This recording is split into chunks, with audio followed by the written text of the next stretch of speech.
Hello दोस्तों, मैं अनुराग शर्मा। आप सभी लोगों का great education point YouTube channel में स्वागत है। दोस्तों, आज हम पॉलिटी के या संविधान के तीसरे लेक्चर की ओर बढ़ेंगे। दोस्तों, हम फर्स्ट लेक्चर में संविधान की परिभाषा देखे थे और पिट्स इंडिया एक्ट देखे थे, और सेकेंड लेक्चर में कुछ अधिनियम देखे थे। आज हम तीसरे लेक्चर में 1833 का अधिनियम देखेंगे। तो 1800 संविधान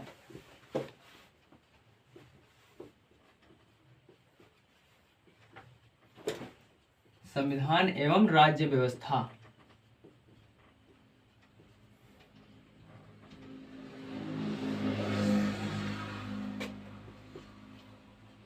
पार्ट 3 है। आज 2 पार्ट हम इसके कर चुके हैं, ठीक है। और 1813 तक के चार्टर तक हम देखे थे। आज हम 1833 का अधिनियम देखेंगे, ठीक है। 1833 का अधिनियम।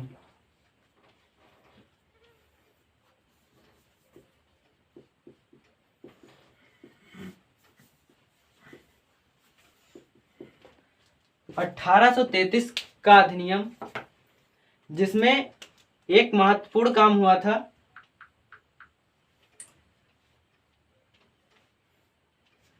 इसमें जो प्रेसिडेंसियां थी, प्रेसिडेंसियों की शक्ति छीन ली गई और सारी शक्तियां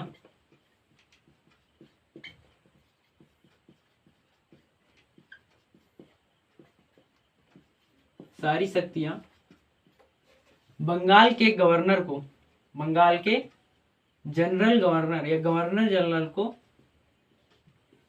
गवर्नर जनरल को दे दी गई। दोस्तों, इस पॉइंट को समझना, मतलब प्रेसिडेंसियां, जो प्रेसिडेंसियां थी अलग अलग, कोलकाता प्रेसिडेंसी, बम्बई प्रेसिडेंसी आदि जो प्रेसिडेंसी, वो उनकी जो अलग अलग, अब ये जो प्रेसिडेंसी थी, जैसे कोलकाता, तो वहां का एक गवर्नर होता था, वो कानून बनाता था, वही लागू करता था। बट अब सारी प्रेसिडेंसियां जो थी, उनकी शक्तियों को एकीकृत कर एक बंगाल के जनरल गवर्नर को सौंप दी गई। मतलब जो शक्तियां था उनका केंद्रीकरण कर दिया गया। आज जैसे हमारे देश में विकेंद्रीकरण की स्थिति, जैसे सरकार है, अब इसके 3 अंग होते हैं। एक विधायिका होती है, दूसरी होती है कार्यपालिका,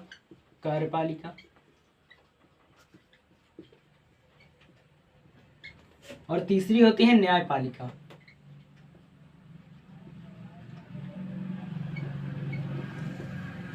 ये सरकार के 3 अंग होते हैं, एक विधायिका, एक न्यायपालिका और दूसरी कार्यपालिका।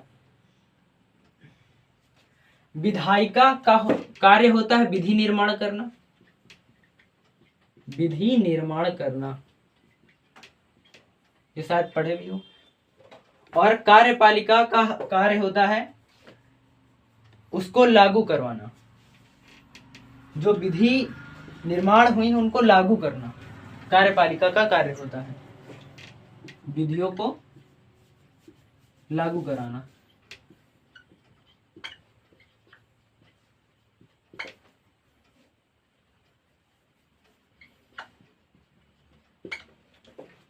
और न्यायपालिका जो विधि निर्माण होती है उनकी जांच करना, जो विधियां होती हैं उनकी जांच करना। सरकार के 3 अंग होते हैं, एक विधायिका, न्यायपालिका, कार्यपालिका। जो प्रेजेंट टाइम भारत में यही चीज है। मतलब अब जो बंगाल का गवर्नर है, बंगाल का गवर्नर, वही शक्तियां, जो कानून होगा, कानून निर्माण करेगा, वही उनकी जांच करेगा और वही उनको लागू करेगा, ठीक है। तो मतलब अब जो शक्तियां थी उनका केंद्रीयकरण कर दिया गया। केंद्रीयकरण कर दिया गया।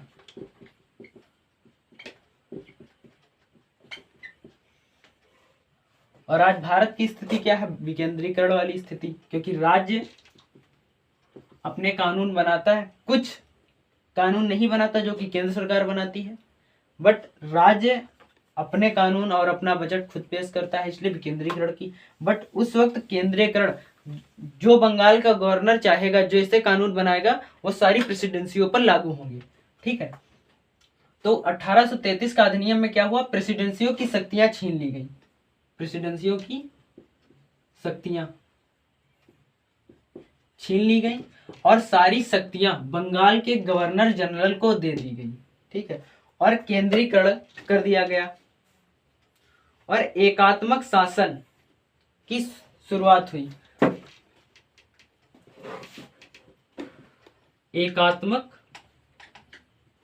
शासन की शुरुआत हुई। अब एकात्मक शासन मतलब, अब जो है बंगाल का गवर्नर ही कानून बनाएगा, वही उसकी जांच करेगा, वही लागू करेगा। तो मतलब वो अकेला खुद देख रहा, बंगाल का गवर्नर और उसकी जो सदस्य थे, जो उसकी परिषद थे, वही लोग कार्य देख रहे थे। तो मतलब एकात्मक शासन हो गया।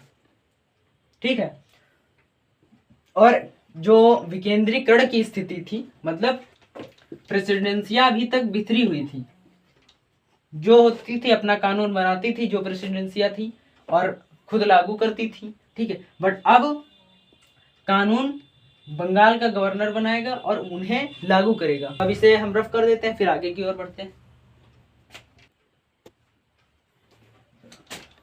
और दूसरा क्या हुआ इसमें? जो बंगाल का जनरल गवर्नर था, जो बंगाल का जनरल गवर्नर था, उसे भारत का जनरल गवर्नर बना दिया गया।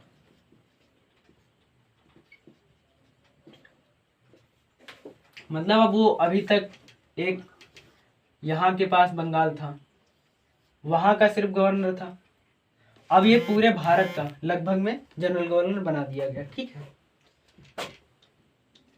और तो उस वक्त कौन था? जो उस वक्त बंगाल का गवर्नर होगा, वही वो भारत का हो जाएगा। तो कौन था? Lord William Bentinck. तो भारत का पहला general governor Lord William Bentinck, याद रखना इसे। तो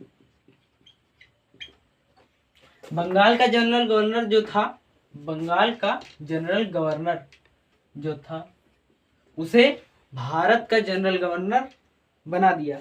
ठीक है, और दूसरा पॉइंट है, कंपनी के सभी व्यापारिक कार्य समाप्त कर दिए गए। इस पॉइंट को याद रखना, इंपॉर्टेंट है। जो कंपनी के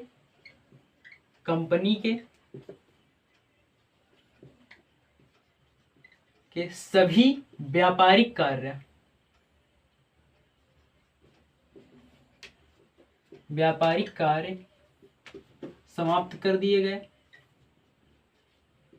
समाप्त कर दिए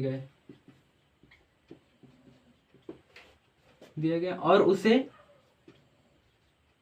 प्रशासनिक इकाई बना दिया।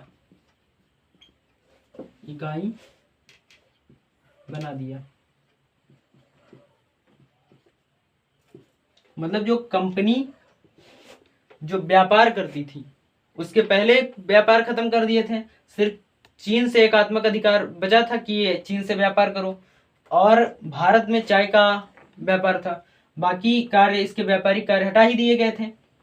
तो अब इस एक्ट में 1833 के अधिनियम में इसके साथ सभी जितने भी व्यापारिक कार्य थे, सभी व्यापारिक कार्यों को समाप्त कर दिया गया और इसको एक एडमिनिस्ट्रेटिव इकाई बना दिया गया, मतलब प्रशासनिक।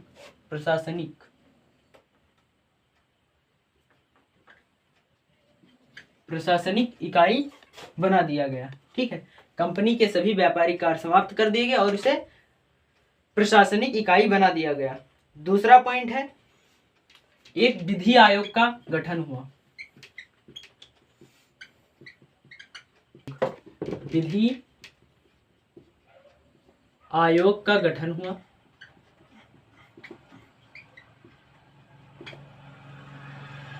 जिसका अध्यक्ष था लॉर्ड मैकाले।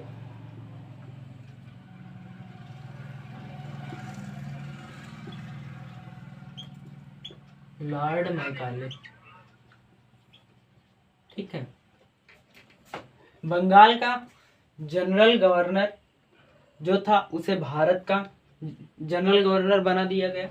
उस वक्त कौन था बंगाल का? तो लॉर्ड विलियम बेंटिक को ही भारत का जनरल गवर्नर बना दिया गया। ठीक है, जो कंपनी के सभी व्यापारिक कार्य थे, जो व्यापार कर रही थी कंपनी, वो सारे कार्यों को समाप्त कर दिया गया। अब यहाँ पर ध्यान देना, ब्रिटिश सरकार कंपनी को धीरे धीरे कमजोर कर रही है और 1853 के एक्ट में 1853 में इसे मतलब अभी तक इसे 20 वर्षों तक सीमा दे रही है कि 20 वर्षों तक यहाँ पर ये व्यापार करो, और बाद में जो 1853 का एक्ट आएगा उसमें कोई समय नहीं दी जाएगी, और उसका 1857 के बाद 1858 में कंपनी को पूर्णतः समाप्त कर दिया जाएगा। तो किसी चीज को अगर कमजोर मतलब उसे हमें मिटाना है तो धीरे धीरे मिटाना होगा। तो शुरुआत से देख ही आ रहे हैं, कंपनी को धीरे धीरे ब्रिटिश सरकार कमजोर करती आ रही है। अब इसमें क्या है कि एक विधि आयोग का गठन हुआ जिसका अध्यक्ष लॉर्ड मैकाले है। और एक इंपॉर्टेंट पॉइंट ये याद रखना, कंपनी के प्रशासन में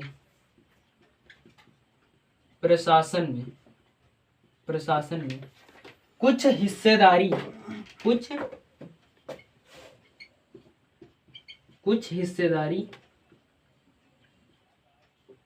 भारतीयों को भी दी गई।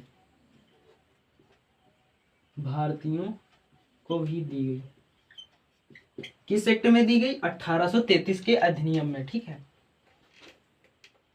को भारतीयों को भी दी गई कुछ प्रशासनिक मतलब कंपनी के प्रशासन में कुछ हिस्सेदारी भारतीयों को दी गई।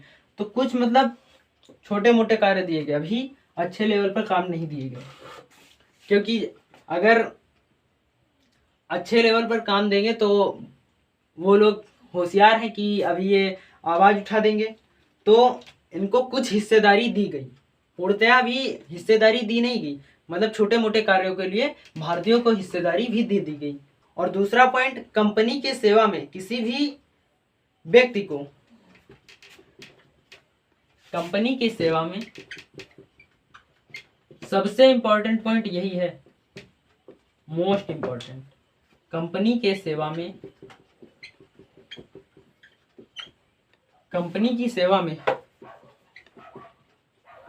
किसी भी व्यक्ति के साथ रंग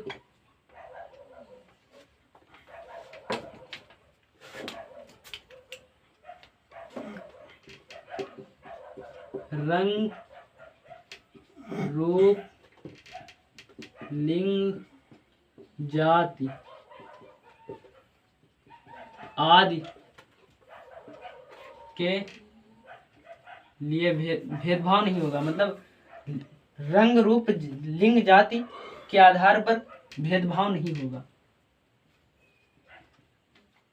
के आधार पर भेदभाव नहीं होगा।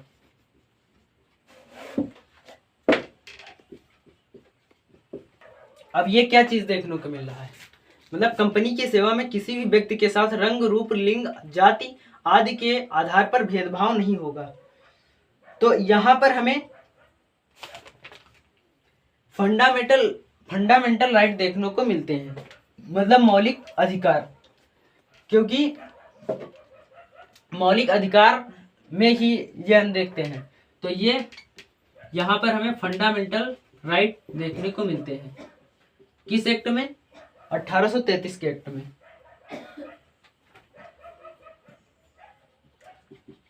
ठीक है, तो ऊपर से पहले इसको देख लेते हैं। 1833 का अधिनियम, जिसमें बंगाल का जनरल गवर्नर था जो, उसे भारत का जनरल गवर्नर बना दिया गया।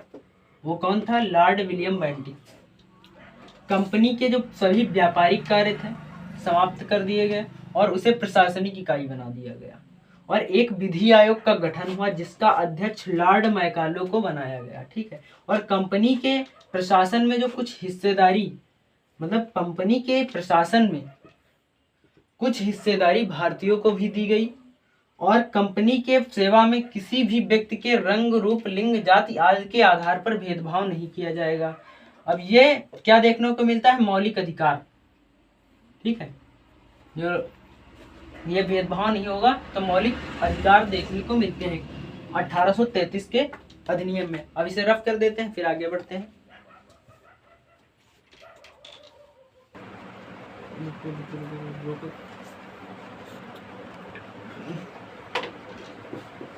दोस्तों, हम 1833 के एक्ट से एक क्वेश्चन देखते हैं। मौलिक अधिकार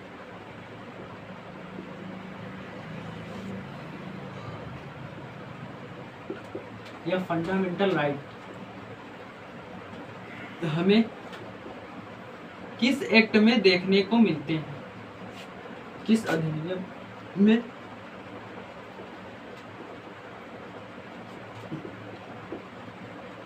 देखने को मिलते हैं?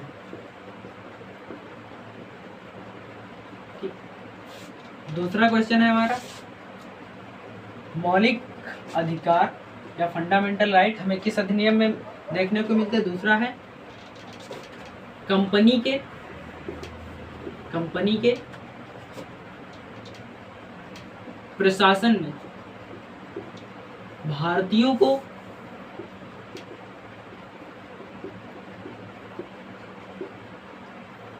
किस अधिनियम में हिस्सेदारी दी गई? ये दो क्वेश्चन हैं, जिसमें से ये क्वेश्चन हम बताएंगे। तो इसमें है 1833 का एक्ट। 1833 का एक्ट, और इस मौलिक अधिकार या फंडामेंटल राइट हमें किस अधिनियम में देखने को मिलते हैं? तो 1833 के एक्ट में। और इस क्वेश्चन को आप लोग कमेंट करके बताना कि इसमें कौन से एक्ट में हमें भारतीयों को कंपनी के प्रशासन में भारतीयों को हिस्सेदारी मिली। ठीक है, तो उम्मीद कर सकता हूँ कि आप सभी लोग ये इसका उत्तर कमेंट बॉक्स में ज़रूर देंगे। तो धन्यवाद। अगर क्लास अच्छी लगी हो तो लाइक करें और शेयर करें और हमारे YouTube चैनल को सब्सक्राइब करें। धन्यवाद।